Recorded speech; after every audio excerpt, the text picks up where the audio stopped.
Bonjour à toutes et à tous, bienvenue sur cette nouvelle table ronde de Centrale Vapeur, donc intitulée Fonder et animer une revue illustrée.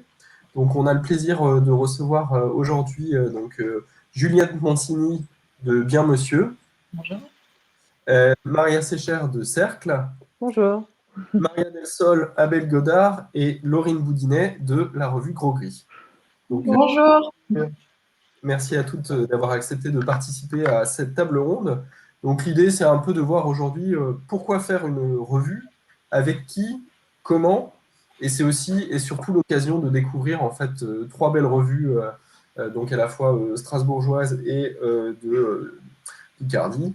Voilà, donc on va commencer. Je vais vous proposer en fait à chaque participante de présenter sa revue à tour de rôle et je vais vous diffuser voilà, quelques images un peu pour illustrer et vous donner une idée de à quoi ressemblent ces différentes revues. Donc je vais donner d'abord la parole à Juliette pour la revue Bien Monsieur et donc je vais faire défiler quelques images en parallèle. Voilà, Juliette, et pardon, donc voilà, l'idée c'est de présenter votre vue, notamment voilà, le contexte un peu de fondation, le contenu, aussi de revenir aussi sur la part entre le texte et l'image, bon, sachant que pour Bien Monsieur, c'est principalement une revue graphique, la fréquence de parution, les contributeurs et contributrices. Voilà, et après, on rentrera un peu dans le détail de chaque revue et avec des questions un peu plus transversales. Donc à toi, Juliette. Merci. Oui. Alors, Bien Monsieur, c'est une revue qui est une revue de bande dessinée que j'ai créée avec Elsa Abderrahmani, qui est dessinatrice aussi et vidéaste. C'est une revue qu'on a créée en 2015, à un moment où on avait l'une et l'autre une sorte de frustration face à la vie politique française et puis une envie en fait de réagir face à ça par de la bande dessinée, mais du coup une bande dessinée qui soit un peu critique ou satirique. Et on a lancé donc Bien Monsieur au départ vraiment comme un fanzine. On était toutes les deux à prendre un peu toutes les décisions voilà, dans la création de ce fanzine. Et puis, on a invité deux amis, Timothée Gouraud et Pierre Mortel, à participer. Dans l'idée, on s'est lancé sur 4 numéros pour 1 an. Euh, et puis, voilà, avec une fabrication un petit peu rudimentaire. Alors, on a imprimé en réseau, mais c'était voilà, un format agrafé de ce type-là, voilà, avec juste une couleur à l'intérieur. Donc voilà, c'était assez des moyens assez réduits. Et puis petit à petit, on a pu améliorer la fabrication. Euh, on a rencontré des nouvelles personnes. On fonctionne plutôt par rencontre, par contact, voilà, sans faire d'appel à participation. Et puis petit à petit, le fanzine est devenu plutôt une sorte de revue. Donc on est passé pour la deuxième année à un format avec un dos carré collé. Et puis à l'intérieur, on pouvait voilà, travailler avec un peu plus de couleurs. Je ne sais pas si vous voyez. Hop, un peu de bicro. La deuxième année, on a fait 3 numéros. Et puis après, on est passé à un format plutôt semestriel. Voilà, avec le temps, on a pu passer à l'impression offset aussi. Euh, on a pu publier davantage d'auteurs et d'autrices. Et cette année, on avait déjà décidé de passer à un numéro par an, mais le Covid a renforcé notre désir. Et donc là, on a changé aussi un petit peu le format avec une couverture qui se déplie et puis voilà, quelque chose un peu plus en bicro aussi. Et, euh, et donc, à la base, on avait voilà, ce désir de faire une revue qui soit un petit peu engagée, Alors, on a proposé à des auteurs et autrices d'écrire des histoires sur des sujets de société. Plutôt que faire des numéros thématiques, en fait, on a choisi de laisser la liberté aux auteurs de choisir un thème qui les intéressait. Et voilà, et puis de tisser une histoire à partir de ça. Ça peut être des histoires, je sais pas, philosophiques, ça peut être satirique, ça peut être autobiographique. C'est très varié. Et c'est ça qui nous plaisait aussi, d'essayer de montrer des choses très différentes, quoi, avec aussi des styles de dessin qui sont très très variés. Et, et voilà, et donc dans les images qui défilaient, il y avait des images aussi d'une expo qu'on a fait à Angoulême pendant le festival. Voilà, on a eu l'occasion de faire une expo sur le thème des luttes. Et voilà, pour une petite présentation.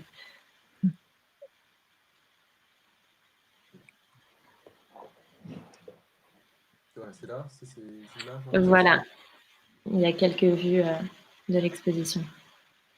Et donc là aussi, on avait des moyens assez limités. Donc l'idée, c'était de faire avec les moyens du bord. On ne pouvait pas planter des clous dans les murs. Donc il a fallu créer des structures autoportantes.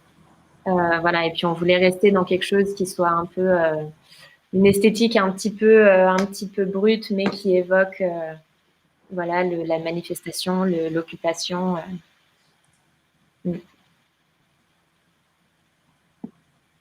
D'accord. Merci. Donc je vais passer donc à la présentation de la revue Cercle. Je vais laisser la parole à Marie. Ok. Oui, alors donc du coup, Cercle, c'est une revue qu'on a montée avec donc à 3 personnes à l'origine, avec Maxime Partadieu et Marlène Astrier. On l'a montée maintenant, il y a déjà, enfin là on est à notre 9e numéro, donc celui-ci Fleur qui va sortir le mois prochain. Du coup, c'est une revue qu'on a donc commencé nous à travailler à partir de 2011, mais dont on a pu sortir le premier numéro en 2013 et qui est annuelle. Depuis là 9 ans pour l'instant en tout cas, et qui est thématique. Donc chaque année on traite un thème différent, et ce thème, c'est le principe un peu de vouloir faire un peu le tour de la question. Alors c'est-à-dire qu'on a un portfolio central qui est portfolio d'artistes. Alors je dis artistes en sens large parce que ça peut être autant de l'illustration, de la photographie ou des plasticiens, enfin, c'est vraiment tout médium possible. Et puis autour, il y a 4 conversations aujourd'hui qui sont toujours sur la thématique, mais avec des angles d'approche qui peuvent être différents. Ça peut être plus sociologique, plus scientifique, plus évidemment artistique, c'est toujours un peu inclus, hein, ça reste quand même un peu la base, mais voilà, on peut attaquer plein d'angles différents pour essayer de parler de ce sujet. Voilà. Et puis autour de ça, on a plein de petits articles et de sélections, cuisine, cinéma, livres, etc., qui tourneront aussi autour de la thématique. La revue, elle est diffusée à la fois en France et aussi à l'étranger, donc elle existe en version totalement française, mais aussi en version totalement anglaise aujourd'hui. Nous, le but, c'est que, comment dire, on a un peu la ligne éditoriale qui nous intéresse, et on va chercher un peu les gens dont on aime le travail, quel que soit l'endroit où ils sont d'ailleurs. Ça, c'est pas, ça ne compte pas. Ce qu'on essaye de faire, c'est d'avoir effectivement des techniques ou des approches de la thématique qui soient différentes ou complémentaires. Voilà. Mais en tout cas, des approches, ça peut être autant de la lino que de la gravure sur bois, qu'on va aller chercher vraiment du dessin contemporain. Enfin, c'est d'ailleurs plus ou moins récent. On n'est pas tellement soumis à l'actualité, puisque finalement, c'est le thème qui nous intéresse, et comme on est sur un format annuel, on ne s'attache pas trop à la question actuelle. Voilà, la revue, elle est donc papier. On a un site internet qui est nourri tout le long de l'année pour compléter un peu ce contenu-là, mais qui est une approche un peu différente. Et puis chaque année, bon alors avant le Covid, parce qu'évidemment là on a strictement rien fait, puis là on n'organise pas grand-chose pour l'instant pour la sortie du prochain, parce qu'on est un peu frileux après avoir annulé 2 fois, on ne sait pas trop ce que ça va donner là d'ici un mois. Mais en général, on fait aussi un lancement qui est un petit peu le même travail complémentaire, c'est-à-dire que là on va sélectionner des gens mais qui sont plutôt sur la région. Et en général, on organise une exposition, mais c'est pas, on peut prendre plein de formats différents en fait en fonction de ce qui nous fait envie et du thème. Et c'est toujours un peu dans des lieux différents.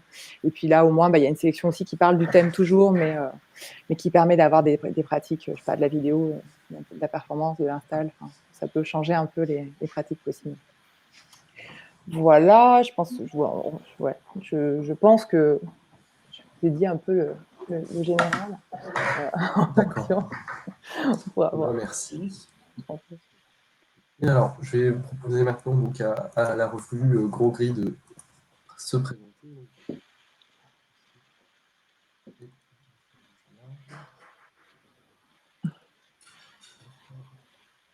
Voilà. Du coup, pour parler de Gros Gris, donc c'est une revue annuelle. Le premier numéro, on l'a sorti en 2015. Il y a eu six numéros depuis, et là on a engagé les démarches pour le 7e. C'est une revue qui est thématique, qui propose des thèmes qui sont... Alors, pour dire un peu les numéros, au niveau des thèmes, il y a eu le premier qui était Nuit sauvage qui parlait de la fête. Après, on a parlé du mensonge. On a parlé de la carte postale pour parler de l'évocation du voyage. On a parlé du duel, de la disparition. Et le dernier en liste, c'est le temps libre, sur la notion du temps de loisir, du temps de travail, de la jachère, toutes ces questions. Et pour créer un lien en fait entre tous ces thèmes, nous, ce qui nous intéresse par rapport à la revue, c'est de parler de choses qui nous sont ordinaires, qui ont un trait au commun. Voilà, des choses qui nous touchent tout un chacun, qui vont avoir un regard un peu philosophique, mais de manière assez simplifiée. Et du coup, surtout avec plein de petites portes d'entrée, c'est-à-dire avec plein de supports différents. L'idée, c'était de créer une revue qui permette dans un objet d'avoir affaire à des médiums vraiment pluriels. Dès le départ, nous, on fonctionne, c'est une revue collaborative. Hein. On fonctionne avec un appel à projet, mais on en reparlera peut-être après. Donc en fait, on est ouvert à des médiums différents, à des formes de participation différentes, que ce soit du texte, on a eu de la typographie pour le numéro de disparition, on avait ouvert aussi à la vidéo, ce qui posait aussi la question du support papier par rapport au support numérique. On a évidemment un goût certain pour tout ce qui va être illustration, création graphique, mais aussi beaucoup art contemporain, qu'est-ce qui se passe dans une expo, quelle est la démarche d'un artiste. Et en fait, on cherchait à donner la parole sur tous ces numéros à de la jeune création, à des personnalités qui étaient peut-être pour une première parution ou un travail d'étude qui était à prolonger ou ce genre de choses. Maintenant, évidemment, on est ouvert, hein, c'est pas, on cloisonne pas juste à des projets d'études. Mais c'est vrai que ça a été un élan initial, hein, parce que nous-mêmes, à cette époque, on sortait de nos études et on voulait créer un objet qui nous permette de prolonger cet esprit de recherche qui nous avait plu. Dans la revue, au début, on était 10 personnalités. Aujourd'hui, on est 6, avec des nouvelles arrivantes. Donc on évolue. On est une forme d'association, donc c'est aussi l'objet.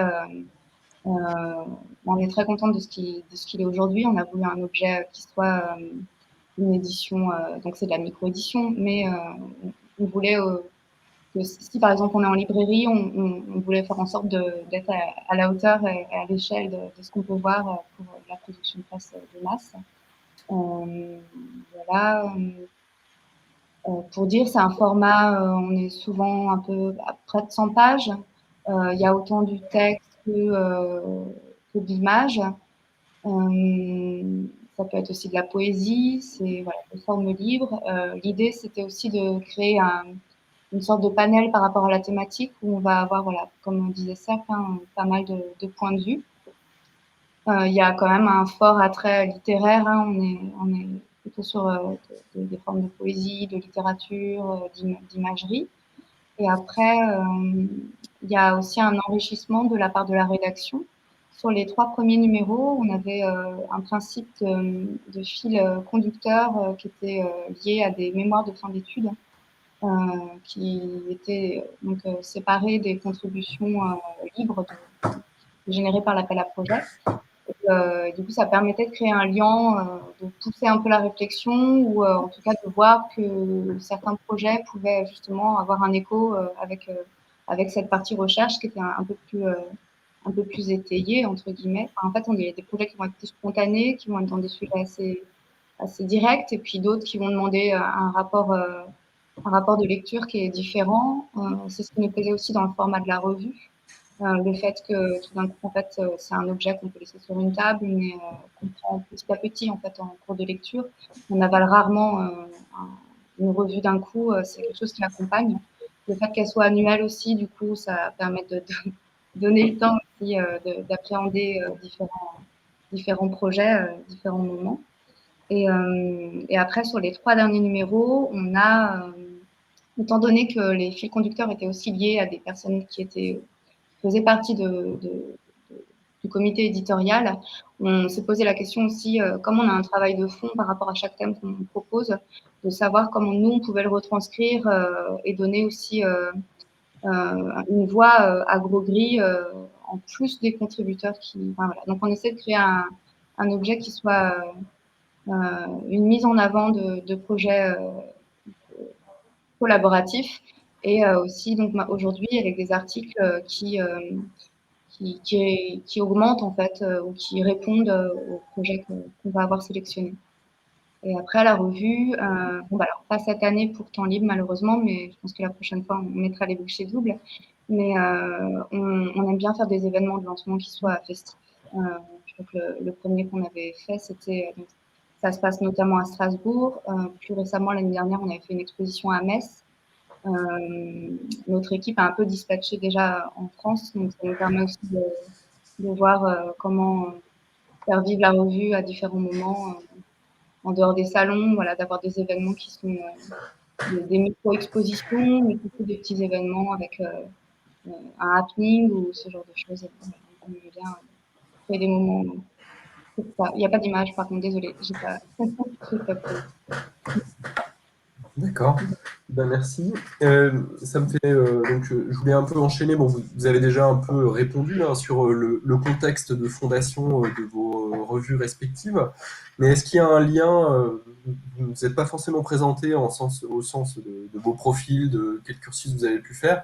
Est-ce qu'il y a un lien entre ces revues et les écoles d'art, par exemple, que vous avez pu fréquenter, sachant qu'on sait que maintenant, enfin, en tout cas à Strasbourg, il y a un lien assez fort entre cursus atelier et création d'une revue de promotion ou du moins d'un fanzine. Je pense que c'est pas forcément propre maintenant uniquement au contexte strasbourgeois. Est-ce qu'il y a un lien entre voilà, vos cursus respectifs alors soit une pratique antérieure de la revue ou est-ce que cette revue a pu naître directement en fait dans le prolongement de vos gris j'ai l'impression que c'est un peu le cas dans le prolongement de vos études. Je ne sais pas qui peut se lancer pour répondre. Bah, Vas-y. par exemple, pour Gros Gris, je sais que oui, on a forcément été inspiré évidemment des fanzines qui étaient qu'on adulait sûrement à l'époque, du côté école d'art, mais nous, on ne vient pas du tout toutes d'école d'art. C'est vrai que sur les 10 premières personnes, et même aujourd'hui sur les 6 premières personnes, enfin sur les 6 personnes qui travaillent actuellement, il y a des profils justement assez différents. Il y avait des gens qui étaient issus des études pour l'édition, évidemment, aussi pour de l'histoire de l'art. Donc, il y avait aussi tout un aspect curatoring enfin, qui était intéressant, en tout cas d'avoir un suivi ou un regard sur l'actualité art contemporain, mais qui était peut-être plus théorique que plastique. Et c'est un mariage, en fait, de tout ça.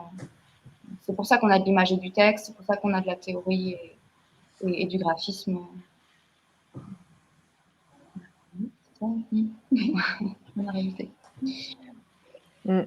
Oui, nous, c'est un peu, je dirais, c'est un peu différent parce qu'effectivement, on est issus tous les trois d'école d'art. Enfin, on venait à la base plutôt design graphique, BTS design graphique et DSA, pour ça d'entre nous. Et puis, on est deux à avoir fait aussi derrière une école d'art et des beaux-arts, mais pas du tout à Strasbourg. Mais par contre, je fais moins le lien. Alors évidemment sur le centre d'intérêt et parce qu'à côté on a un studio de design graphique, donc c'est l'activité aussi principale. Hein, le magazine, c'est un peu la fondation de notre collaboration, mais voilà. Mais par contre, c'est plutôt lié à nous. C'est Maxime qui est dans l'équipe, qui a été à l'impulsion de ce projet-là parce que lui, il travaillait pendant 7 ans à Luxembourg dans une boîte qui faisait que du magazine. Et donc, dans un rapport, nous, on a été, alors certes, designer graphique, quand on s'est lancé, on avait envie de faire une sélection, mais par contre, sur le côté travail avec une rédaction, comment ça fonctionne pour gérer du contenu tant texte que, évidemment, des choix visuels. C'est pour ça qu'on a fait le choix notamment de partir vers l'interview, parce qu'on s'est dit que ce serait peut-être un format qu'on arriverait mieux à maîtriser que l'article de fond, ce n'était pas notre métier. C'est pour ça aussi qu'on est annuel, parce que comme tu disais tout à l'heure, ça permet de prendre le temps de faire les choses proprement, surtout quand il y a certains corps de métier qui ne sont pas notre base. Mais c'est vraiment l'expertise de Maxime d'avoir travaillé comme ça en DA dans des magazines, de plein de magazines différents, qui nous a permis de nous lancer. Par contre, ça a été assez long, effectivement, pour comprendre les mécanismes de diffusion, de distribution, et puis de collaborer avec d'autres, parce que finalement, même si on est à 3 essentiellement dessus, il y a aussi quand même des gens qui viennent rédiger des parties. Donc il y en a qui reviennent chaque année, d'autres qui changent, ça c'est en fonction de qui a envie de s'investir. Et puis on a un typographe qui crée aussi une typo chaque année. On doit travailler avec une traductrice et donc gérer avec elle aussi de voir comment ça fonctionne. Et puis on a 2 diffuseurs en France, un à l'étranger. Et du coup, c'est vrai que tout ce travail-là, par contre, on ne connaissait pas du tout. Et ça, c'est vraiment lié, je pense, à cette expérience que lui avait. Et puis après, au temps pris et puis au conseil qu'on a eu aussi pris pour réussir à monter les choses. Mais c'est vrai qu'il y a moins le lien. On a tous travaillé avant, on a monté la revue, on était déjà sortis des études depuis 5-6 ans. D'accord. Pour Bien Monsieur, en fait, avec Elsa, on a fait un BTS communication visuelle à Duperré. Et puis après, elle a fait les Beaux-Arts de Cergy, pendant que moi, j'allais aux Arts Déco de Paris, mais toujours en design graphique, en fait. Et du coup, la bande dessinée, c'était pas vraiment notre milieu. On n'avait pas vraiment d'amis qui étaient dessinateurs ou qui avaient fait un cursus image imprimée. Mais toutes les deux, on avait ce désir de faire de la BD, enfin, cet intérêt pour la bande dessinée.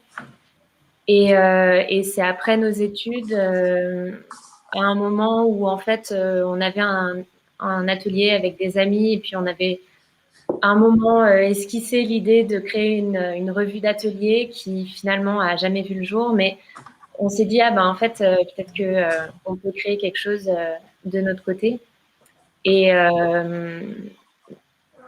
c'était aussi un peu en réaction parce que c'était certains copains de l'atelier qui étaient plus du milieu de l'art contemporain trouvaient que la BD c'était pas assez sérieux quoi pour en faire une revue et du coup on s'est dit bon bah ok on va faire notre revue et on verra si ça marche ou pas. Et après finalement c'est ce qui nous a permis de commencer un peu à faire des festivals. On connaissait déjà le Festival d'Angoulême parce qu'on avait participé au concours Jeunes Talents notamment. Donc, on avait un peu senti l'atmosphère et ça nous plaisait bien. Et puis, du coup, d'y aller avec Bien Monsieur, ça nous a permis de rencontrer plein de gens. Et petit à petit, ben, voilà, on a fait des rencontres et ça nous a permis... c'est vrai qu'au début, on se sentait un peu en décalage par rapport à d'autres revues ou d'autres personnes quoi, qui venaient d'écoles d'illustration et puis qui avaient déjà vraiment un groupe et puis une esthétique et tout ça. Et puis nous, on se disait, oh là là, mais on n'est pas du tout dans le même esprit. Quoi. Mais enfin, voilà, en même temps, c'est un milieu qui est assez accueillant, donc il n'y avait pas pas de souci de ce côté. D'accord.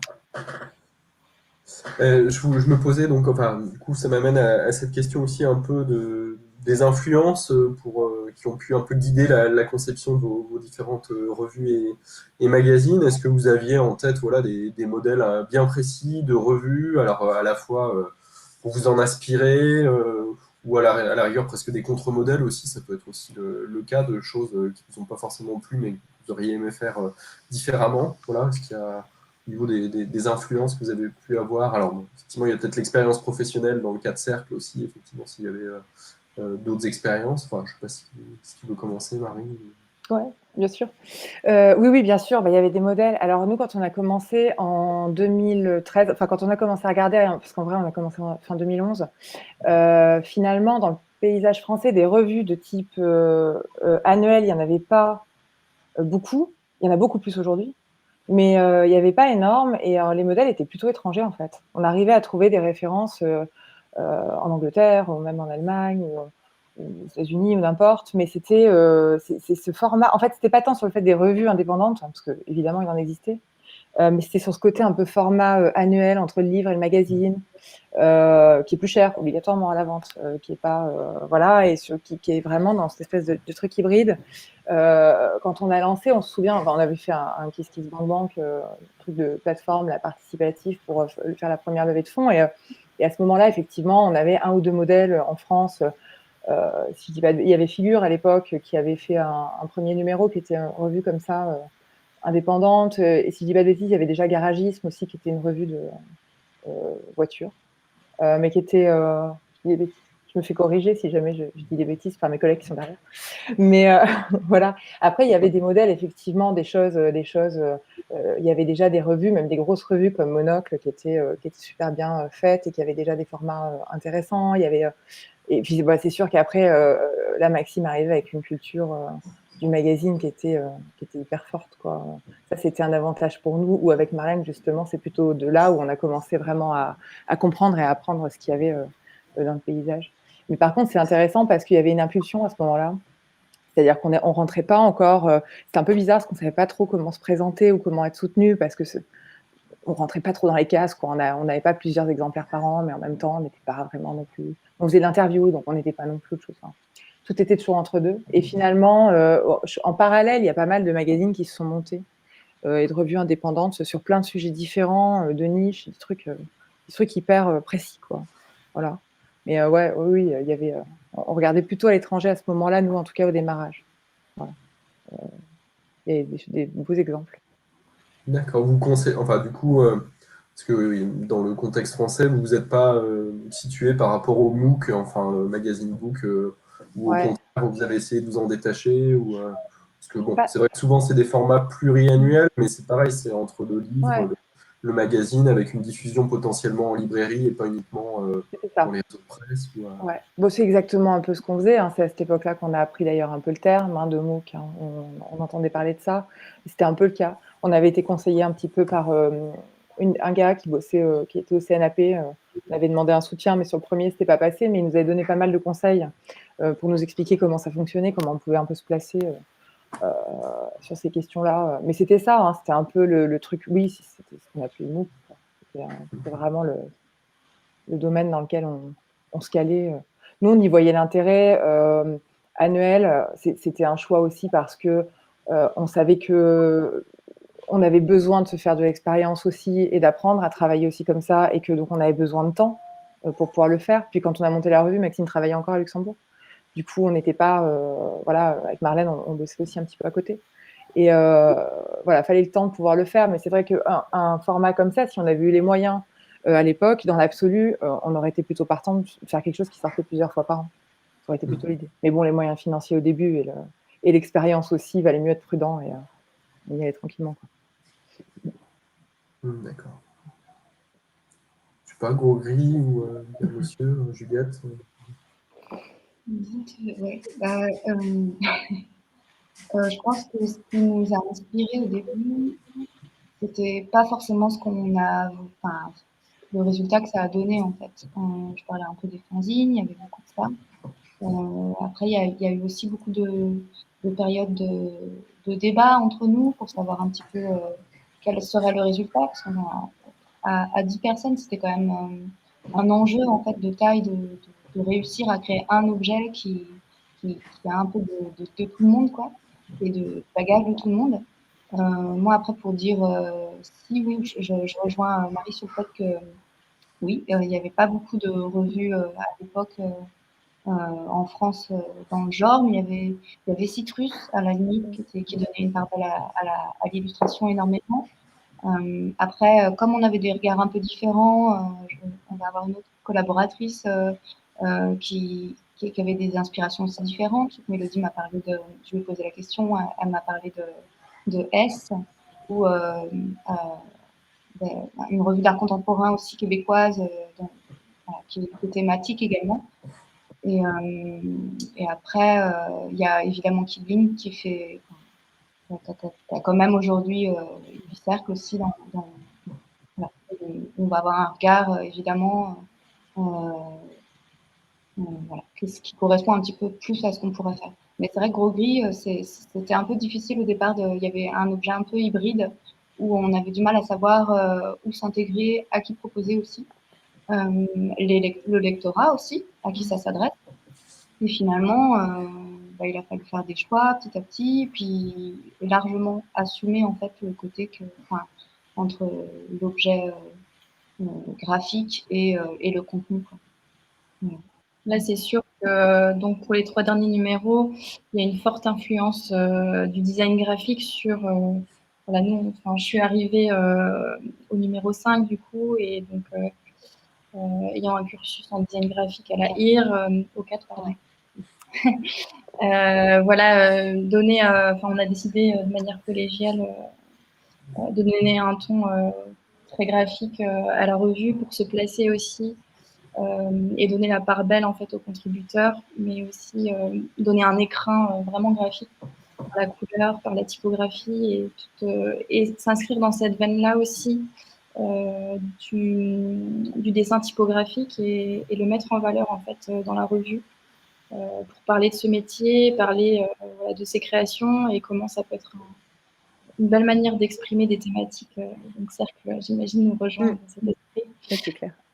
Voilà, donc, on a créé aussi voilà, ce désir en fait d'être plus dans le graphisme aussi, à certains moments.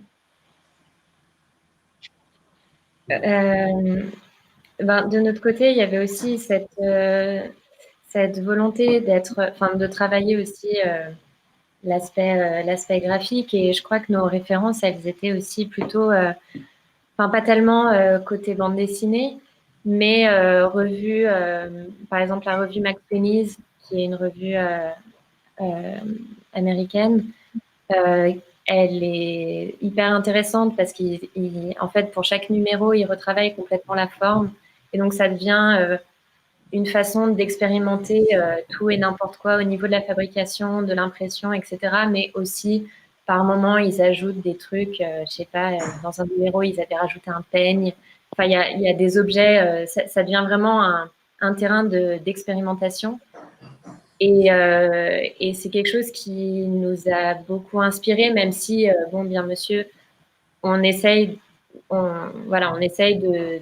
d'essayer, enfin voilà, d'expérimenter un petit peu au niveau fabrication, mais on a des moyens qui sont très limités, donc on peut pas changer du tout au tout. Sinon, il y avait aussi le journal Le Tigre qui a changé beaucoup de formes qui étaient assez intéressantes. Et puis, niveau bande dessinée, bon, il y a Arbitraire, les éditions Hécatombe aussi, je sais pas, Nick Talop aussi, qui était assez inspirante.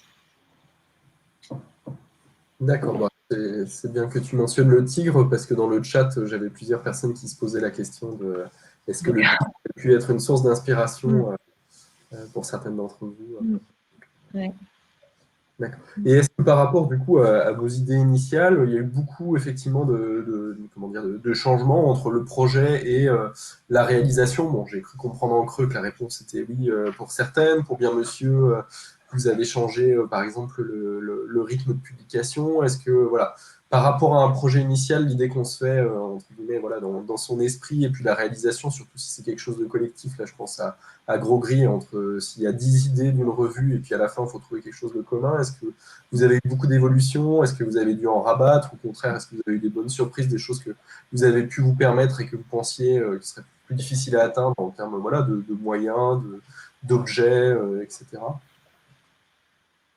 Pour nous, on apprend en faisant en fait. Du coup, on a une formation créative, on a tout un travail à côté, ou une démarche, voilà. Donc, Gros Gris, déjà, ça se fait sur du temps, sur un à côté qu'on essaie de mettre en commun. Donc, déjà, l'énergie, c'est dans un contexte particulier. On est évidemment très contraint financièrement, ce qui fait que l'objet a cette forme annuelle dont on parlait. qu'on ne peut pas non plus se permettre de le faire 3 fois l'épaisseur. Enfin, voilà, on est sur 100 pages. C'est pas, voilà, on est obligé de faire, de tailler en fait l'objet à notre mesure, autant qu'on peut lui donner, et puis que ce soit pour la fabrication, mais évidemment aussi pour la diffusion. C'est encore un autre challenge. Et du coup, oui, depuis le début, chaque exemplaire en fait a été, ouais, il faut modeler en fait avec tout ça. Et puis, par contre, du coup, ça nous a pas trop dérangé. Ouais, c'est sûr, au début, on voulait peut-être quelque chose de biannuel ou ce genre de choses, mais ça nous a pas trop dérangé. En fait, ça s'est fait naturellement, en fonction de ce qu'on pouvait donner pour la revue et pour qu'elle perdure. Surtout, nous, notre idée, c'est de faire en sorte qu'il y en ait toujours un nouveau, enfin, créer une collection, c'est ce qui est plus satisfaisant aussi, de voir que à chaque fois, on arrive à avoir des choses toujours plus belles. Enfin, on est ébahi en fait de ce qui se passe d'un point de vue de la revue, d'un point de vue de l'appel à projet, donc comment notre mode de fonctionnement par rapport aux contributeurs. Et ouais, on apprend comme ça. Et puis c'est le travail du collectif aussi. On se réunit beaucoup, en visio dernièrement. On a toujours aussi un petit rituel qu'on a mis en place depuis quelques années où on se retrouve pour une semaine de workshop, un week-end long plutôt qu'une semaine, mais voilà, où on travaille vraiment sur le chemin de fer de la revue. Donc c'est ça qu'on construit un peu au fur et à mesure aussi, c'est de comment se mettre d'accord aussi bien sur la thématique qu'on lance pour l'appel à projet, ensuite pour ce qui est à l'intérieur de la revue, la sélection. Sur le graphisme aussi, on est 3 à travailler sur le graphisme de la revue en tant que telle et la mise en page. Et je pense qu'on est toutes très attachées au travail collectif, même si parfois il y a débat, parfois les avis s'opposent, mais voilà, on se construit aussi par rapport à ça, les unes les autres. Dans Gros Gris et Gros Gris, c'est ça aussi, c'est une confrontation d'idées à l'intérieur même de la revue. Des points de vue différents sur des thématiques, donc ça fait sens aussi par rapport à notre façon de fonctionner. D'accord. Ouais, de notre côté, le rythme de parution, il a vachement changé. Je pense qu'au départ, en fait, on s'était dit, on va faire 4 numéros dans l'année, parce qu'on imaginait aussi que chaque numéro serait une sorte d'épisode, quoi. Et puis, à la fin de l'année, on aurait un récit, 4 récits complets. Et puis, c'était un moment où on n'avait pas trop de travail. Voilà, juste, on venait d'être diplômé, on avait encore beaucoup d'énergie et l'envie de créer des choses. Et puis on avait prévu de participer à un certain nombre de festivals. Donc, on savait que d'un festival à l'autre, on aurait peut-être un exemplaire, un numéro supplémentaire. Et après, oui, c'est sûr que les choses se compliquent un petit peu sur la durée, quoi. Ça demande beaucoup, beaucoup d'énergie de créer une publication comme ça. Et voilà. Et donc, nous, c'est vrai que petit à petit, on a réduit le nombre de parutions. Aussi pour, je pense, se laisser un peu plus de temps pour essayer des choses. C'est-à-dire qu'il y a un moment où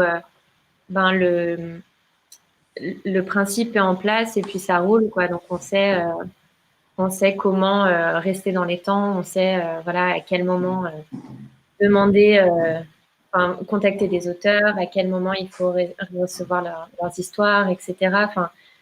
Et donc à la fois ça devient confortable, mais c'est un peu moins excitant. Et du coup se dire bon on fait peut-être moins de publications, mais du coup on peut essayer des choses dans, je sais pas, dans le choix des papiers, dans les personnes qu'on va contacter, etc. Ça recrée un désir, voilà, de poursuivre, parce qu'au bout d'un moment, on se dit bon, quand est-ce qu'on va s'arrêter, qu'est-ce qu'il faut continuer, c'est un peu. Mais c'est vrai qu'il y a toujours ce plaisir à la réception de la publication, de se dire ah ben ouais, ça c'est un bel objet, on en est fier, on a envie de le partager. Enfin, et c'est vrai que le côté apprentissage, il est hyper important quoi dans la revue parce que en effet, il faut apprendre plein de choses à la fois dans la direction éditoriale, mais aussi au niveau du graphisme, de la relation avec les imprimeurs, etc. Bien monsieur, on fait la diffusion nous-mêmes parce que on vendrait à perte en fait si on avait un diffuseur. Mais donc là aussi, on a appris à aller rencontrer des libraires, pitcher le projet, etc. Et, je pense que c'est ce qui fait que les gens continuent de faire des revues parce que sinon, financièrement, ça n'a aucun intérêt. C'est pas du tout tenable, quoi. C'est juste hyper stimulant sur plein d'aspects, quoi. D'accord. Bon, je vais peut-être, du coup, ça va peut-être m'amener, je vais sauter entre guillemets une étape à la question voilà, de la viabilité économique de ces revues. Comment vous fonctionnez? Alors, je suppose qu'effectivement, c'est plus une question de comment vous arrivez à équilibrer pour pouvoir continuer d'un numéro à un numéro. Est-ce que dans certains cas, vous pouvez rétribuer des contributeurs ou vous êtes uniquement sur des contributions bénévoles? Enfin, voilà, comment vous en sortez en termes d'aide, de diffusion? Vous avez commencé à un peu à l'aborder. Est-ce qu'il y a un lien aussi avec les expositions, les événements que vous pouvez mettre en... Enfin, ça peut faire partie d'un modèle, enfin en tout cas les expositions, donc pas les événements de lancement. Voilà, comment vous assurez la continuité de ces revues, de leur publication? Bah, c'est vrai que c'est toujours la partie, de toute façon, qui est un peu complexe parce que sur des formats qui sortent aussi peu souvent, il est évident que en financement, de toute façon, c'est pas compliqué pour lancer une revue. Soit il faut à un moment donné qu'il y ait des aides, des subventions ou quelque chose qui suive, soit il faut qu'il y ait des investisseurs ou des partenariats privés, donc ce qu'on appellerait de la pub, et donc en l'occurrence qu'on n'a pas. Et surtout quand on est sur un format annuel, on voit pas trop l'intérêt et c'est pas trop le placement de toute façon du truc. On a un peu de partenaires, nous, dedans, mais c'est vraiment très, très petit sur cette part. Et on le comprend parce que sur un format annuel, on a tenté à une époque, on l'a vaguement fait sur les 2-3 premiers numéros, mais c'était plus de galère pour un gain finalement très, très minime. Il faut réussir à trouver, je pense, si on veut réussir à pérenniser le truc longtemps, il faut trouver un peu effectivement le modèle. Dans notre cas, la revue, l'argent qu'elle génère par les ventes permettent d'être à l'équilibre pour sortir le suivant. Mais il faut savoir que nous, derrière, on est entièrement tous bénévoles. Nous, en tout cas, dans l'équipe, les 3 où on est et les copains qui font un peu les sélections aussi sont bénévoles. Mais par contre, tout l'argent qui est généré nous permet quand même de rémunérer un certain nombre de postes. C'est-à-dire que le typographe sera rémunéré, même si ce n'est pas à la hauteur, évidemment, de ce que ça devrait être, clairement. Mais on arrive à faire une enveloppe pour ça, évidemment, sur la trad et évidemment sur des fois des droits aux images. Par contre, sur la partie, nous, donc portfolio, il n'y a pas de création spécifique pour le magazine. C'est-à-dire qu'on va chercher des projets déjà existants et on interviewe les gens. Donc, on est plutôt dans un espace de vitrine. Avec une interview et un espace libre pour présenter un projet et qui a déjà été réalisé. Donc, dans ce cas-là, effectivement, nous, on s'arrange, du coup, parce qu'on n'aurait pas du tout les moyens de pouvoir mettre des droits dessus, sur cette partie-là, en tout cas. C'est pour ça qu'on évite, par contre, la partie création, sauf pour la typo, mais qui, du coup, est rémunérée. Ça, c'est sûr. Mais c'est clair que la question de financement de base, c'est ce qui tient. Nous, on arrive à tenir parce qu'on est designer graphique à côté et que, en fait, cette revue, c'est aussi pour nous la façon de montrer qu'on est capable de prendre en charge un projet un peu conséquent où il y a plein de corps de métiers différents. Et du coup, c'est vrai que ça nous permet, via cette revue aussi, d'avoir pu lancer notre studio de design, de pouvoir travailler à côté sur des prestats qui sont rémunérés. Voilà. Et l'équilibre avec ça nous permet qu'on peut vivre. Et par contre, on cale le projet cercle dans nos projets annuels. Voilà, c'est surtout le long de l'année. On a des temps forts, machin, mais c'est filé sur notre temps de travail, quoi. Vu qu'on a le studio ensemble, ça pose pas trop de soucis. Là, ce modèle-là, il marche plutôt bien parce que finalement, même si on n'y gagne pas d'argent direct et que clairement, nous, jamais on se rémunérerait avec ça, c'est impossible avec un annuel qui n'a pas de pub, ça nous permet quand même derrière de pouvoir contacter des gens parce qu'on est toujours... chaque image qui est publiée, chaque chose, il y a rien qui est publié sans avoir eu l'accord de la personne concernée. Donc, ça nous met en contact avec plein de galeries, plein de maisons d'édition, plein de voilà, plein de gens dans des corps de métier même très divers, et des fois, on a des coups de fil 1 an ou 2 ans après en disant « Ah bah tiens, on fait un tel projet à part, est-ce que vous savez faire ça en fait, parce que vous le faites pour le magazine, mais est-ce que vous le faites pour d'autres ?» Et du coup, voilà, ça nous permet de trouver un équilibre. C'était l'équilibre qui avait un peu qui blinde justement aussi, hein, dans le modèle, on regardait un peu, on a discuté un peu avec eux aussi, parce qu'ils ont cet équilibre entre une revue, un atelier design, enfin une partie atelier même maintenant d'impression et de démonstration avec des expos, et une partie aussi de designer graphique clair qui est reliée. Donc ce modèle-là, en tout cas, nous permet de pouvoir tenir le choc. Après, c'est clair que c'est un coût, et des fois, quand on se déplace pour faire une interview, ou quand on se déplace parce qu'on a envie d'aller faire les photos, nous, en direct sur place, ou d'aller directement rencontrer les gens, bon, bah, des fois, c'est nous qui payons nos billets de train, on va pas se poser la question de savoir si c'est dans une enveloppe du magazine. On est un peu souple sur la question-là, quoi.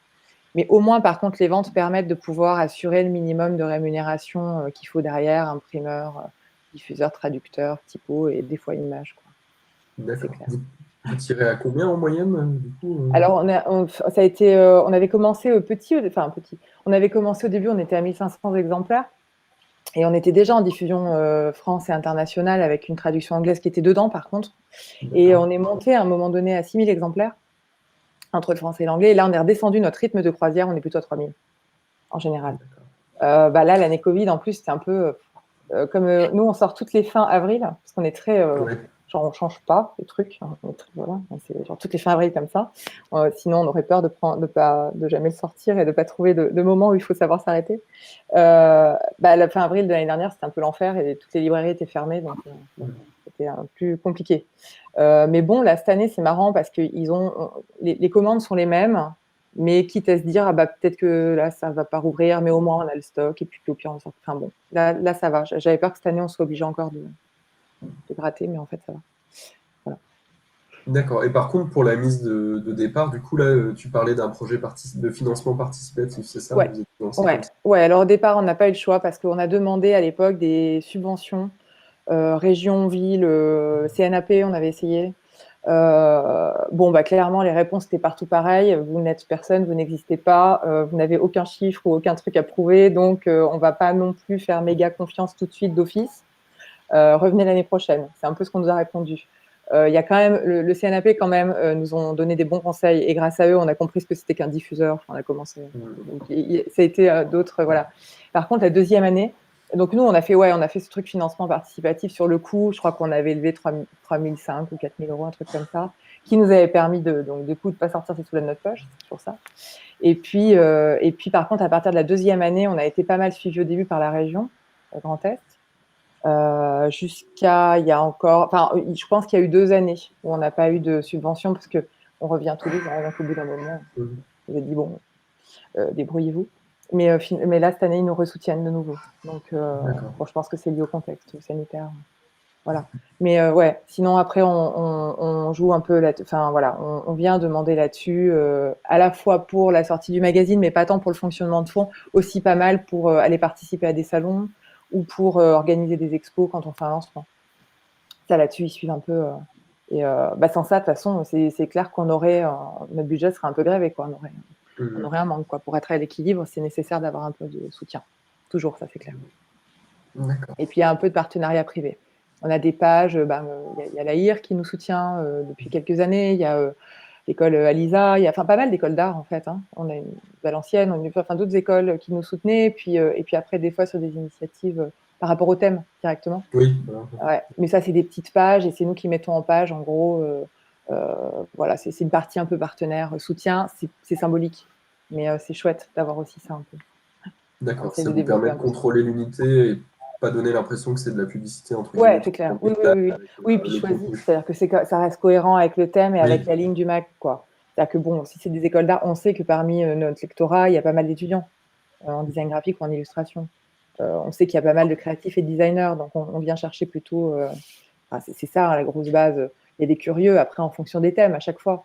Mais on sait que la grosse base du lectorat, c'est. Ouais. Voilà, on essaye de développer un peu ça. De toute façon, il n'y a pas trop de choix en vrai, hein, sans soutien.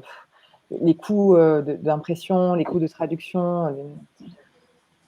Voilà, et encore, on ne rémunère pas ni de journalistes, ni de photographes, ni d'illustrateurs, puisque c'est nous qui faisons ça. Voilà, on a centré le truc, quoi. Mais c'est vrai. Après, dans l'avenir, si ça se développe et si ça avance, l'idée, ce serait justement. Bah là, on commence. Cette année, on a 2 photographes qu'on a pu envoyer pour faire des photos de portraits qu'on a pu rémunérer. Voilà, donc ça commence un peu à se mettre en place, quoi. Mais c'est vrai que pendant longtemps, on a fait le gros des postes, mais c'était pour des questions financières, en fait. En plus, c'était sympa de le faire aussi. C'est pour des questions financières, quand même. D'accord. Je sais pas, Juliette, Maria. Ouais, alors nous, on a commencé avec une cagnotte Ulule aussi pour imprimer les 2 premiers numéros. On avait récolté autour de 2 000 €.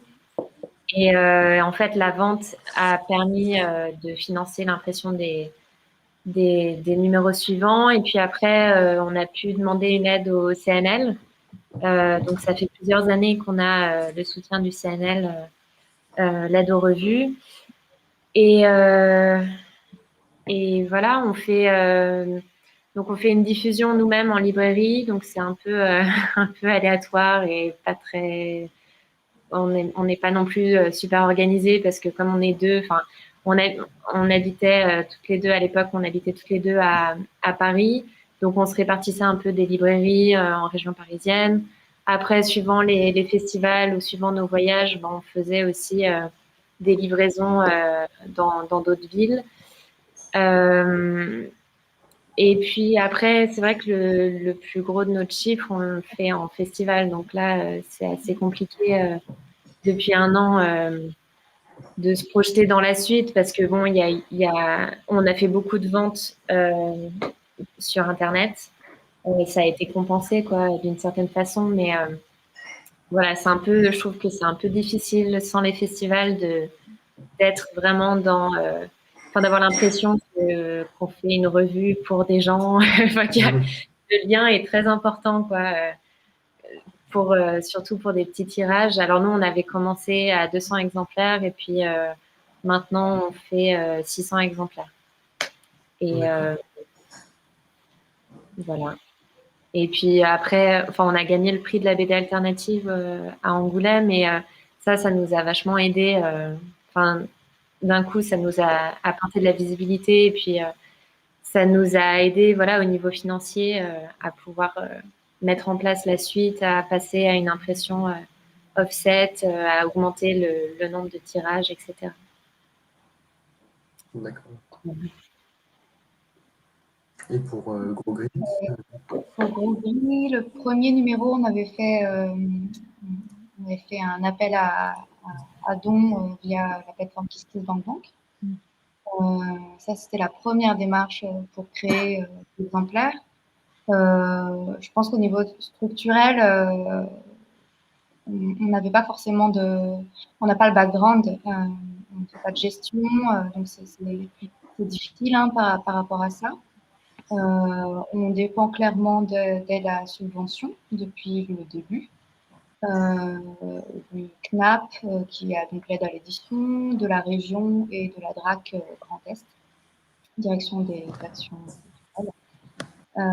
régionales. Et récemment, pour le dernier, on a fait un système de pré-vente qui est assez intéressant, qu'on n'avait pas osé faire jusque-là, qui permet de nous rassurer un petit peu aussi sur la sortie, d'avoir un premier ping-pong entre nous et les lecteurs. C'est une façon aussi d'annoncer, hein, comme on n'a pas les lancements, parce que clairement, jusque-là, les lancements, pour nous, c'était un événement important pour la diffusion. C'était là où il se passait le plus de choses.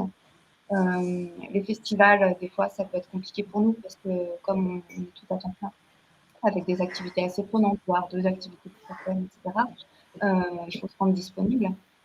Mais c'est aussi des moments hyper importants. Donc ça clairement, ça manque. Et je crois le seul truc que je pourrais dire d'autre, c'est les plateformes de vente en ligne.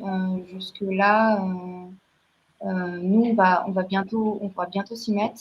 Ce qui est assez intéressant, c'est qu'on a vu qu'il y avait des choses qui s'étaient créées par rapport à ça.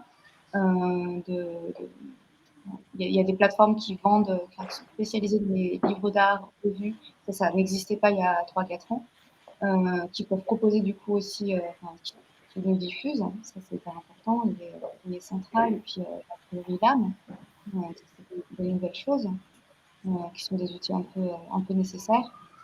Et voilà, après, nous, on a commencé tout petit aussi. Je trouve que c'était 150 ou 200 exemplaires. Aujourd'hui, on n'a pas beaucoup progressé, mais on est à 500 exemplaires. Et pour nous, comme on fait de l'autodiffusion, c'est déjà conséquent.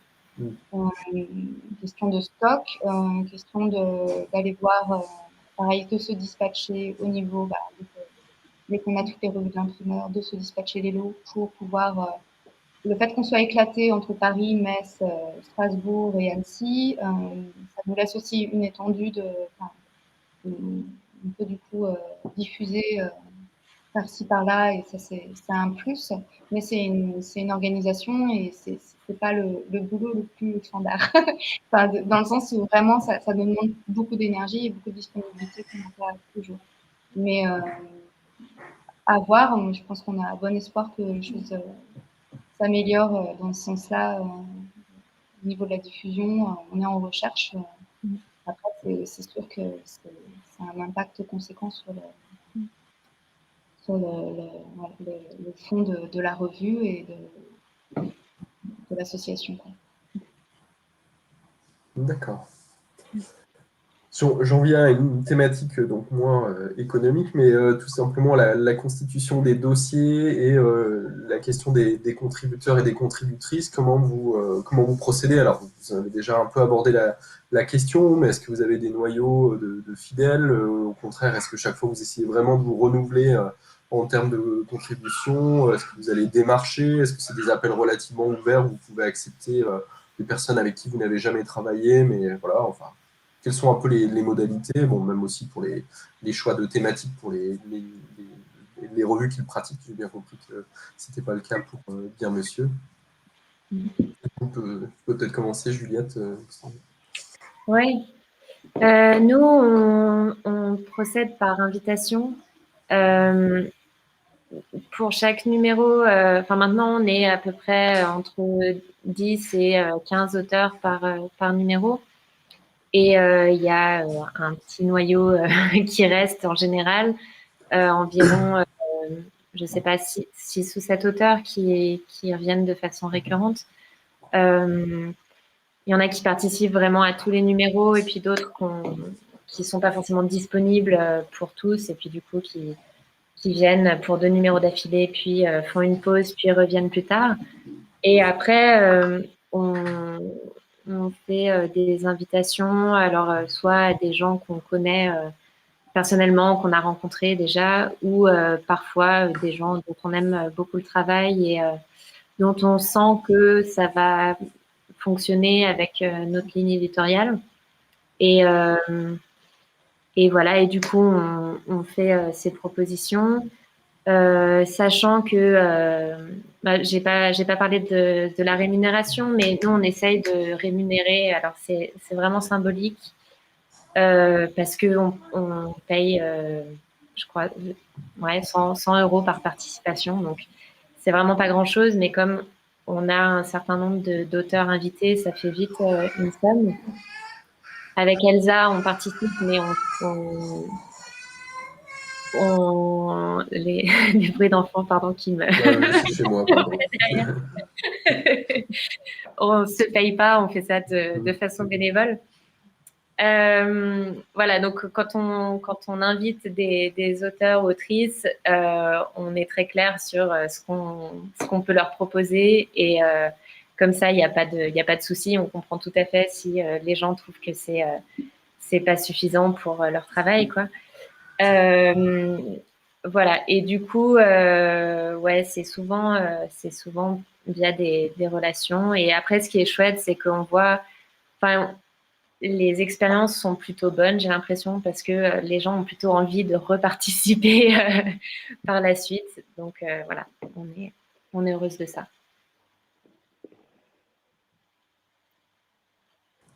Je sais pas, donc Cercle par exemple.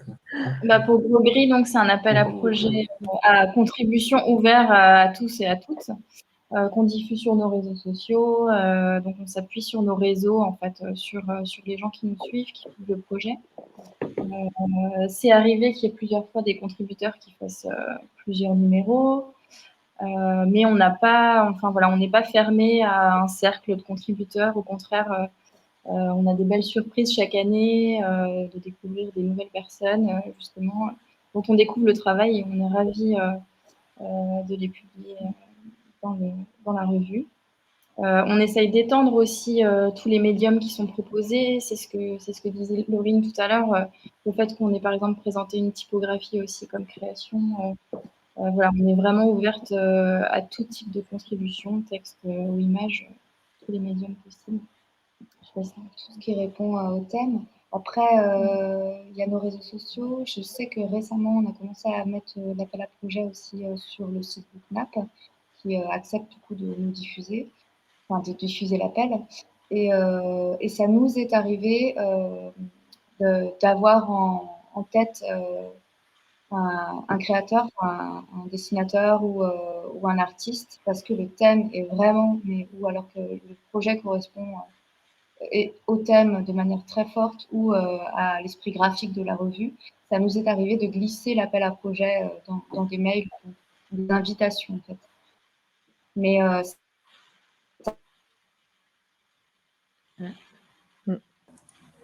Connexion, un petit souci de connexion du côté de Gros-Gris.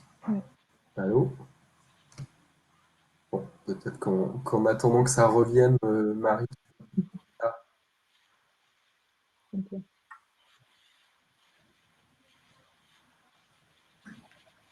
D'accord, merci Robin. Marie, si tu veux du coup revenir sur votre façon de faire à cercle. Ouais. Bah alors, oui, nous, ça marche différemment parce qu'on ne lance pas d'appel à projet. Pour la revue, on choisit. Ah, bah les filles sont venues. Oui. Oui, voilà, si vous voulez finir. On était éjectés pendant quelques secondes. Merci, Marie. Je ne sais plus ce qu'on disait. Voilà. Tu as amené, Voilà, bonne transition. D'accord. Et ben alors, Marie, on te rend la parole. Ok. Merci à toutes les deux. Ouais, non, enfin, alors, comment dire, sur le format plutôt texte et d'écrit, donc on passe, comme je disais, essentiellement sur l'interview, donc là, c'est nous qui les réalisons et qui réécrivons les textes. Il y a pour la partie des sélections, mais qui est une partie assez classique, vraiment plus classique, revue classique, quoi. Sélection de livres, sélection playlist musique ou interview d'un chanteur ou sélection de cinéma. Là, effectivement, on a des contributeurs qui sont généralement des copains ou des gens qui sont, c'est une association à la base, un cercle, donc qui sont dans l'asso, et qui sont partants pour faire leur sélection de l'année, écrire des textes, leurs chroniques, un peu sur ces trucs qu'ils ont aimés. On est dans un postulat, nous, de curieux, on s'intéresse aux choses qu'on publie, donc on n'est pas dans un rapport de critique, mais plutôt dans un rapport de pourquoi ça, on a envie de le publier, pourquoi on trouve ça chouette. Donc ça, voilà, eux font leurs textes, et ils ont plutôt carte blanche sur les choix, en fait, ils nous proposent, quoi. Ils nous disent, voilà, je sais pas, sur le design graphique, voilà, j'ai envie de parler de ça cette année, ok, bon, bah, pas de souci, on va faire une double page là-dessus, et voilà. Par contre, sur la partie vraiment, et qui est la partie la plus visuelle, hein, portfolio central, c'est quand même une quarantaine de pages d'artistes publiés, là, c'est généralement plutôt nous qui faisons notre sélection, qui essayons de croiser les pratiques et qui contactons les gens directement. Après, c'est déjà arrivé parce qu'on reçoit pas mal de propositions aussi, hein, évidemment, et c'est déjà arrivé qu'on découvre du coup des projets hyper bien et que effectivement ça rentre dedans et qu'on se débrouille enfin, voilà, en fonction du moment où ça tombe et que ça rentre dans les contributeurs possibles. On n'est pas du tout fermé à la question. Mais c'est vrai que ouais, comme c'est une partie plus vitrine interview, on est du coup plutôt dans la démarche d'aller chercher les gens qui ont une pratique qu'on aime bien, quoi. Et c'est là, du coup, ça nous permet de ne pas avoir de limites géographiques. Enfin, du coup, on va chercher un peu des gens. Voilà, on leur propose, et c'est pareil, si par rapport à des questions de droit ou de choses à l'image, si on n'arrive pas à tomber d'accord, dans ce cas-là, c'est pas grave, et puis c'est complètement compréhensible. Et puis, mais bon, généralement, il n'y a aucun problème, quoi. On n'a pas trop de soucis. Et puis ça qui est formidable, quoi. On a accès à énormément d'images aujourd'hui, énormément de travaux de gens. C'est très facile d'aller contacter, généralement très facile d'aller contacter les gens et de pouvoir discuter avec eux, les rencontrer, et les interviewer sur leur boulot et le publier, quoi. Voilà. Mais on fait plutôt la sélection. C'est même ça qui définit un peu notre thème, en fait, hein. Quand on cherche un thème, en gros, on le teste. On se dit, mais sous quel angle on peut l'attaquer? Est-ce que ça fait pas redite? Est-ce qu'on va pas être toujours un peu sur la même propos? Est-ce qu'on arrive à faire le tour? Et puis pareil, ou d'un coup, des boulots auxquels on pense et on se dit, mais ça serait trop bien de publier. Donc voilà, ça nous permet de se dire, ok, bon, bah, ce thème, on peut le tenir sur un an, ça nous tente. Ou alors, au contraire, ah, c'est peut-être un peu trop restreint. Au contraire, oh, c'est trop vaste, on n'arrivera jamais à être pertinent là-dessus, quoi. Enfin, voilà. Mais ouais, le temps de sélection, c'est un gros boulot. En gros, il sort en avril. Le mois de mai, on est plus sur la promo, enfin la diffusion de celui-là, en tout cas, sur les réseaux. Mais à partir de juin jusqu'à septembre, c'est vraiment de la recherche, de l'enquête, pour que début septembre, en gros, on ait à peu près un semblant de contenu idéal, hein, et qu'à partir de là, on commence à contacter les gens, quoi.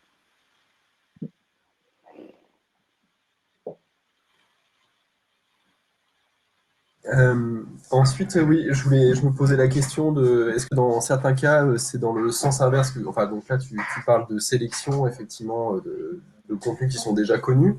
Et est-ce que pour certaines de vos revues ou magazines, au contraire, en fait, vos revues vont donner naissance ensuite à des livres qui deviendront indépendants? Est-ce que vous avez de la reprise de contenu, voilà, des bandes dessinées qui peuvent naître chez Bien Monsieur, ou des œuvres littéraires chez Gros Gris, ou voilà, parce que vous avez, ça va dans le sens inverse, sachant que, enfin, historiquement, les revues ou magazines, en tout cas dans le domaine de la bande dessinée, ont pu donner ensuite naissance à des livres ou à être sur le mode de la prépublication. Bon, ça, c'est pas, je pense, du tout une perspective, mais est-ce que incidemment, ça peut être le lieu de naissance de livres ou de projets artistiques plus développés?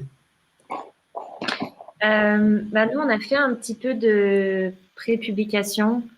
C'était pas vraiment de la prépublication, mais disons que c'était des extraits de livres en cours, quoi, qui allaient être publiés plus tard par certains auteurs ou autrices.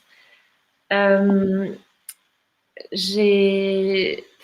nous, on a l'envie de développer, enfin, de commencer à publier des livres. Alors toujours en micro-édition. Enfin, on aime bien ce format-là. Ça nous semble aussi peut-être plus accessible parce que on est l'une et l'autre.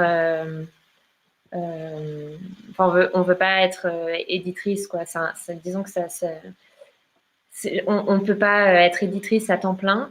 Déjà à mi-temps, c'est un peu compliqué. Donc c'est plus une envie de voilà, de publier de temps en temps des livres qui sont assez originaux dans la forme, dans la fabrication, et puis qu'on peut diffuser en festival principalement.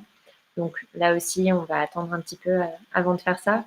Mais c'est vrai que l'envie aussi au départ de la revue, c'était d'avoir un espace pour essayer des choses, pour se publier aussi en tant qu'autrice. Et du coup, ça a permis voilà, de faire émerger des choses. Alors, c'est pas forcément des histoires qui ont été publiées directement après, mais pour moi, ça a été une façon de tester voilà, différents types de narration, des techniques de dessin variées, et puis de voir aussi chez nos amis voilà, ou chez les auteurs et autrices qu'on invitait des débuts de projets quoi, qui ensuite sont développés dans un livre ou dans autre chose, dans de la peinture, etc.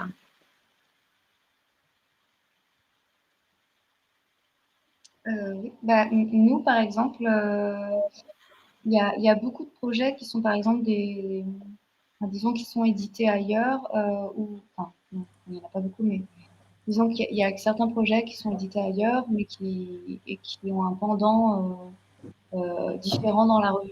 En fait, comment dire? C'est-à-dire qu'un contributeur qui va avoir un travail particulier va proposer quelque chose de très différent pour la revue Groville, par exemple. J'ai l'impression que ça vient des fois en annexe ou en amont pour peut-être eux essayer des choses. Il y a eu des choses, il y a eu pour Disparition, il y avait le travail de Julie Deck-Marceau qui fait de l'édition à côté, qui est artiste, qui là avait écrit un article pour la revue. Il y a le travail de Nicolas Lefebvre et Camille Spiller qui avait fait qui ont sorti un court-métrage récemment, qui avait aussi sorti des éditions à côté. C'est de temps en temps, il y a eu aussi Flore Chemin qui était au même moment édité par les éditions Pan sur le même travail d'ailleurs, pour le coup. Pour le dernier numéro, on n'a peut-être pas encore assez de recul pour dire. Faudrait voir sur ce qui arrive ces prochains mois, mais il y a Lucas Bourtin qui a sa propre maison d'édition avec Soleil d'hiver, qui a sorti un livre avec Fidèle en riso, là, qui a l'air super. Enfin, c'est des petites choses où on se rend compte qu'en fait, il y a tout un réseau où même si on est dans la découverte, ou même si on les connaît pas et qu'on collabore pour la première fois, il y a un travail qui est annexe, qui dépend, enfin, qui est dans ce même univers de micro-édition. Ça, c'est souvent le cas. Après, je sais que nous, on s'était posé la question à un moment donné, est-ce que notre association qui prend tournure éditoriale pourrait faire d'autres projets? Pour l'instant, on n'a clairement pas le temps ni les moyens. Même si c'est un univers qui nous plaît, comme on est une forme associative, il y a quelque chose qui pourrait pas venir, il n'y a pas d'investissement de fonds pour créer une maison d'édition. Peut-être dans 10 ans, ça évoluera, mais pour l'instant, c'est comme ça. Et puis après, il y a aussi des projets de thèse. Je pense à Harmonie Begum, qui est designer, qui nous a proposé son mémoire de fin d'études, pour le coup. C'est aussi une façon à l'inverse donc là, dans le sens où c'est une revue qui publie un travail d'études. Mais ouais, ça va dans les deux sens, en fait. Mais c'est pas pour tout le monde. Après, au niveau textuel, c'est souvent des petites formes ou des formes courtes qui n'ont pas forcément de projet à devenir un rédactionnel conséquent pour une maison d'édition. Au niveau illustration, c'est peut-être plus le cas. Voilà, on va voir. Ouais, je pense qu'à partir du moment où il y a de la création, il y a une demande de création, évidemment, c'est un espace d'expression qui permet justement de développer après des projets, surtout quand on est sur des revues comme ça indépendantes et où on n'a pas les moyens de s'acheter et certainement pas l'exclusivité d'une création. Obligatoirement derrière, pour que les gens s'y retrouvent, il faut que ça donne autre chose. C'est vrai que dans notre cas, quand c'est portfolio, ça marche pas parce que c'est des trucs déjà existants. Par contre, sur la typo, c'est exactement ce qui se passe. C'est-à-dire qu'on a de la chance on a toujours eu depuis le début des typographes qui étaient super et on a toujours eu beaucoup de chance. Là, depuis 3 ans, on collabore avec Velvetine à Paris et eux, leur principe, c'est qu'ils font la créa typo sur le thème de cercle et pour ce premier objet, entre guillemets, c'est le premier prétexte. Mais après, derrière, ces typos-là, ils les développent et ils les mettent en open source sur leur site. Donc, n'importe qui peut les récupérer, les utiliser. Eux, c'est vraiment un vrai travail de création de caractère. Et en plus, dans la démarche de leur asso avec Velvetine, c'est vraiment plus dans une démarche de donner ça en ressources libres pour tout le monde. Et ça fait 3 ans qu'on collabore avec eux et que c'est des typographes différents, par contre, à chaque fois, parce qu'on ne prend jamais 2 fois les mêmes personnes. C'est génial parce que du coup, comment dire, on arrive à trouver un arrangement parce que bon, il y a quand même un budget, mais on les paye peu, c'est pas très conséquent. Mais par contre, derrière eux, ils ont un espace d'expression et du développement de leur typo qui est grand, donc ça c'est chouette. Et derrière, ils en font, de toute façon, ils en sont clairement pleinement propriétaires. Le seul truc qu'on leur demande, c'est de pas commencer à diffuser avant que le magazine sorte. Et je dirais après ça, ils sont complètement propriétaires de leur travail et tout. Et donc là, oui, ça donne lieu à des projets qui continuent. Et ça, c'est plutôt cool. Mais je pense qu'à partir du moment où on demande du travail de créa, s'il n'y a pas d'exclusivité, ouais, c'est chouette de voir que ça se développe et qu'il y a d'autres projets en parallèle qui vont plus loin, quoi. C'est chouette. D'accord. Merci. J'ai une dernière question, peut-être avant de prendre des questions via le chat. Alors, c'est une question un peu rhétorique. C'est pourquoi finalement une revue par papier et plus largement, ma vraie question, c'est quelle est l'articulation en fait entre votre revue objet livre et un éventuel et votre site web. Est-ce que voilà, Cercle, pour Cercle, tu as déjà donné quelques éléments de réponse. Est-ce que c'est juste un lieu de vente, un lieu de visibilité, une sorte de carte de visite en ligne? Est-ce qu'il y a des contenus qui sont produits spécifiquement pour le site web? Est-ce que vous reprenez une partie du contenu papier en ligne? Enfin voilà. Le plaisir du papier. Oui. Non, en plus, en tant que graphiste de formation, enfin moi j'avais beaucoup d'intérêt pour le site internet. Après, je trouve que c'est pas du tout le même genre de satisfaction et que un site internet c'est beaucoup de travail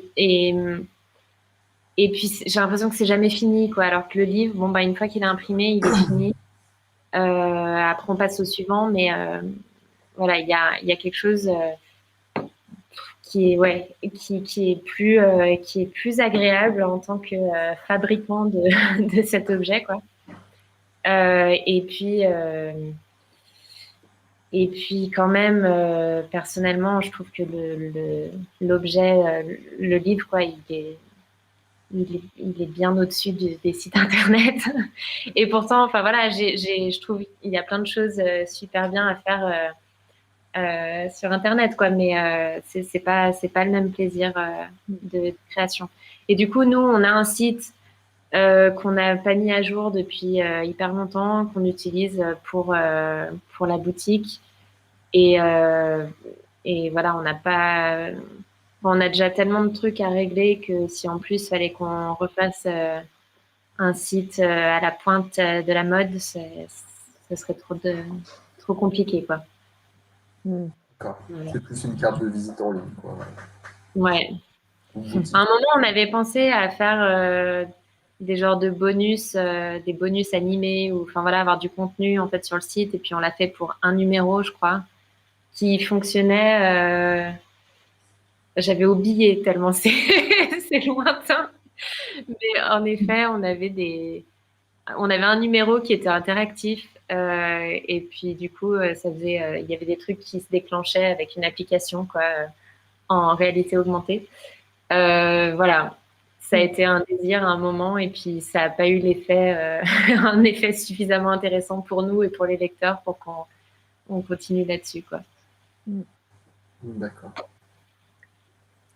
Bah pour Gros Gris, c'est pareil, hein, on a cet attrait pour l'objet imprimé qui nous suit depuis voilà, nos vies respectives.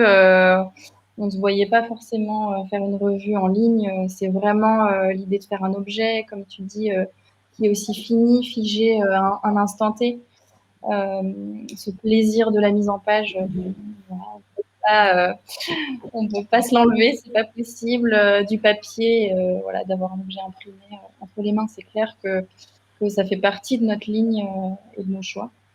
Et le site internet, donc c'est une carte de visite, en effet, où il y a pas mal de contenu, il y a les photos, des revues après avoir été imprimées. C'est là où aussi on relaye l'appel à projet.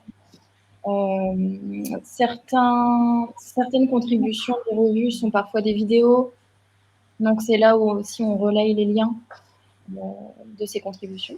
Mais l'essentiel est quand même dans l'objet imprimé.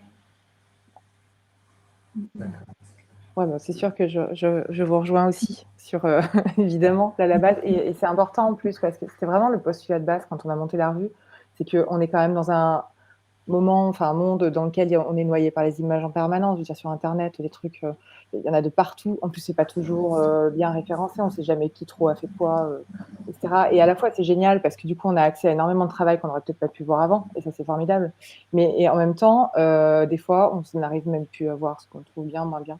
Et c'est vraiment ce truc de départ, de dire que faire une sélection, alors le thème, c'est un prisme, hein, ça permet de faire une sélection, mais de pouvoir faire une sélection justement et de l'imprimer sur papier, ça a un caractère définitif. C'est-à-dire qu'une fois que c'est imprimé, on ne le retire plus. Alors, on ne peut pas juste effacer le machin parce que plus tard, on l'apprécie moins. Ou voilà.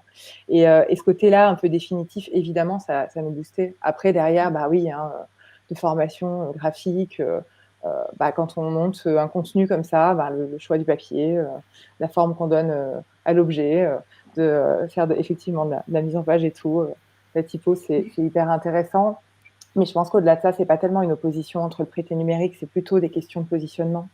Bon, nous, le site, il est alimenté. On s'est demandé. Alors, on n'a jamais voulu que la revue soit en ligne. Hein, elle n'est pas numérisée et elle ne le sera pas. Je pense que je m'avance pas trop en disant ça. Sinon, quel intérêt d'aller acheter un format papier si c'est pour trouver le même contenu en ligne, même si c'est moins cher? Ça dessert un peu le contenu, quoi. Et par contre, on s'est dit, OK, on a ce site, mais on en fait quoi? Alors certes, il y a un espace boutique, hein, c'est normal, hein, on vend beaucoup par Internet, hein, c'est évident, plus que en direct, qu'en librairie, je veux dire. Mais par contre, on s'est dit comment ce site faire en sorte qu'il ait un truc complémentaire, quoi, que le médium fasse que...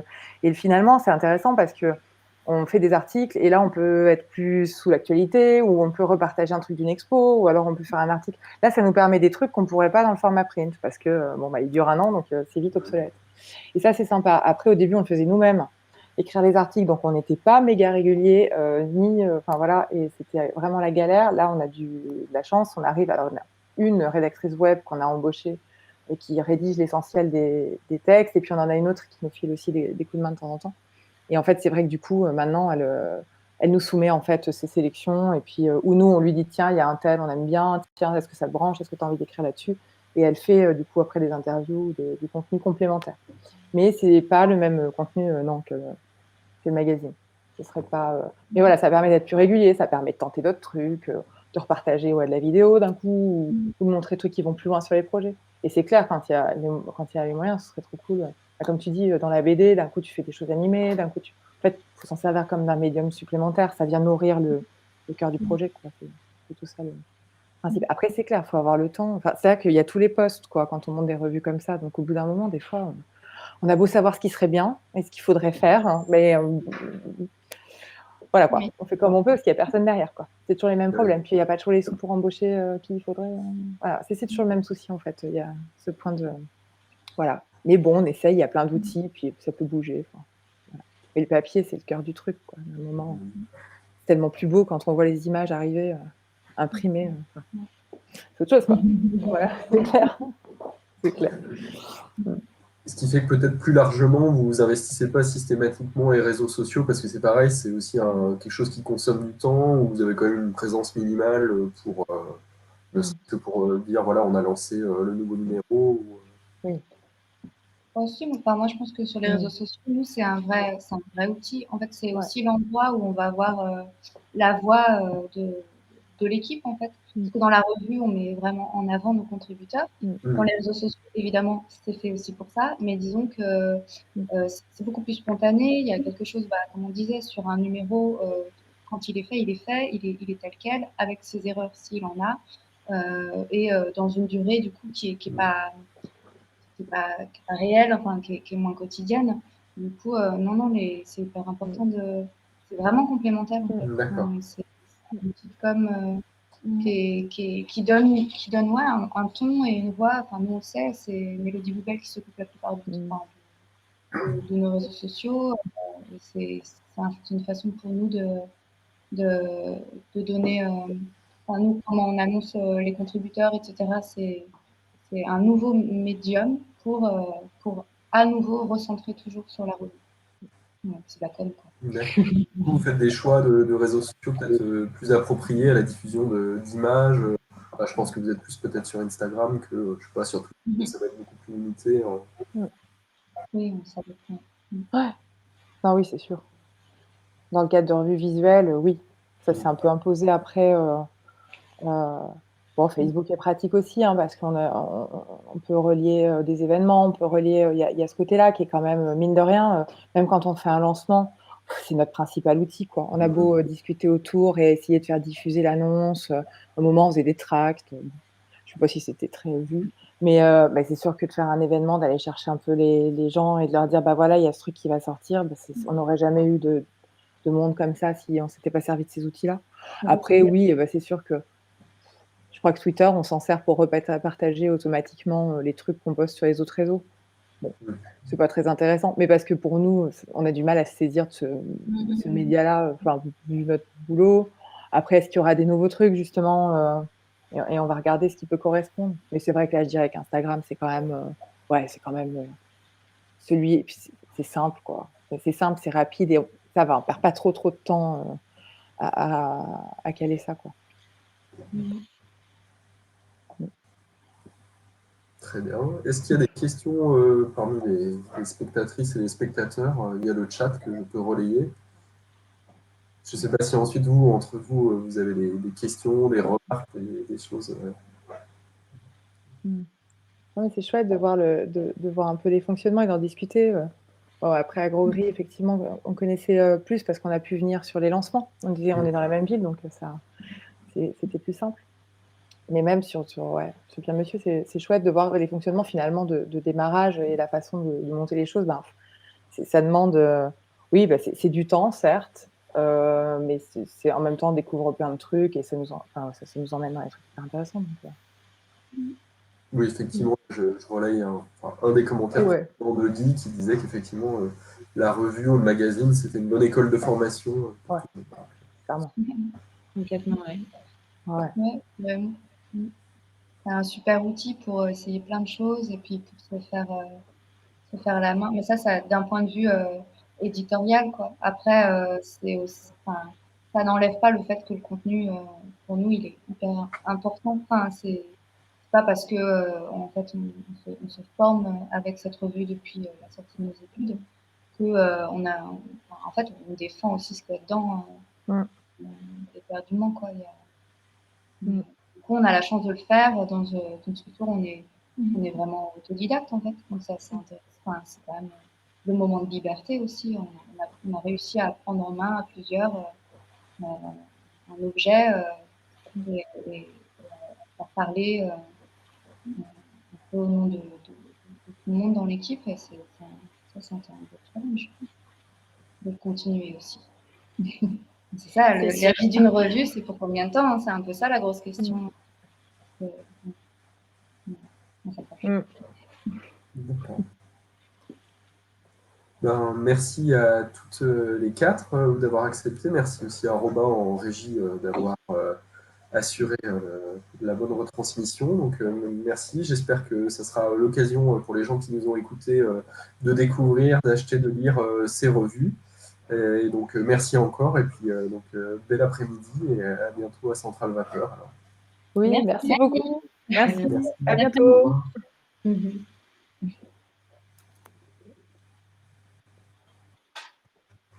Ah, super. Ok.